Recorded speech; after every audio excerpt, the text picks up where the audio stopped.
ರೇಣುಕಾಸ್ವಾಮಿ ಪ್ರಕರಣದ ಆರೋಪಿ ನಟ ದರ್ಶನ್ ಅವರು ಜೈಲಿನಲ್ಲಿ ಕನಿಷ್ಠ ಸೌಲಭ್ಯಗಳನ್ನು ಒದಗಿಸಿ ಎಂದು ನ್ಯಾಯಾಲಯಕ್ಕೆ ಅರ್ಜಿ ಸಲ್ಲಿಕೆ ಮಾಡಿದ್ರು.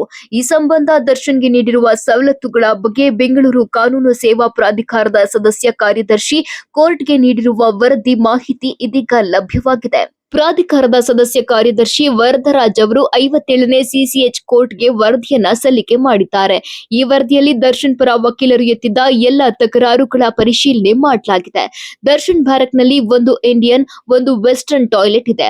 ಹಾಸಿಗೆ ದಿಂಬು ಕೊಟ್ಟಿಲ್ಲವೆಂಬ ಆರೋಪ ಇದ್ದು, ಕೊಲೆ ಆರೋಪಿ ವಿಚಾರಣಾಧೀನ ಕೈದಿಗೆ ಹಾಸಿಗೆ ದಿಂಬು ನೀಡಲು ಅವಕಾಶವಿಲ್ಲ.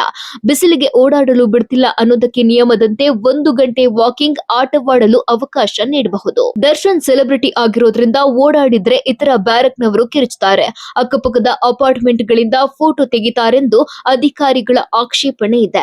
ಜೈಲಿನ ಶಿಸ್ತು ಪಾಲನೆ, ನಿರ್ವಹಣೆ ಹೊರತುಪಡಿಸಿ ವಾಕಿಂಗ್, ಆಟಕ್ಕೆ ಅವಕಾಶ ನೀಡಬೇಕು. ಟಿವಿ ನೀಡಿಲ್ಲ ಎಂದು ಹೇಳ್ತಿದ್ದಾರೆ. ಟಿವಿ ನೋಡಲು ಕೈದಿಗಳಿಗೆ ಅವಕಾಶ ನೀಡಬಹುದು, ಆದ್ರೆ ಪ್ರತಿ ಬ್ಯಾರಕ್ಗೆ ಟಿವಿ ನೀಡಬೇಕೆಂಬ ನಿಯಮ ಇಲ್ಲ. ದರ್ಶನ್ಗೆ ಫಿಸಿಯೋಥೆರಪಿ ವ್ಯವಸ್ಥೆ ಕಲ್ಪಿಸಲಾಗಿದೆ. ಸೊಳ್ಳೆ ಬತ್ತಿ, ಕನ್ನಡಿ, ಬಾಚಣಿಗೆ ನೀಡಿಲ್ಲ ಎಂತಿದ್ದಾರೆ. ಸಜಾಬಂದಿಗಳಿಗೆ ಮಾತ್ರ ಇವುಗಳನ್ನ ಕೊಡಬಹುದು. ವಿಚಾರಣಾಧೀನ ಕೈದಿಗೆ ಇವು ಕೊಡಲು ಅವಕಾಶವಿಲ್ಲ.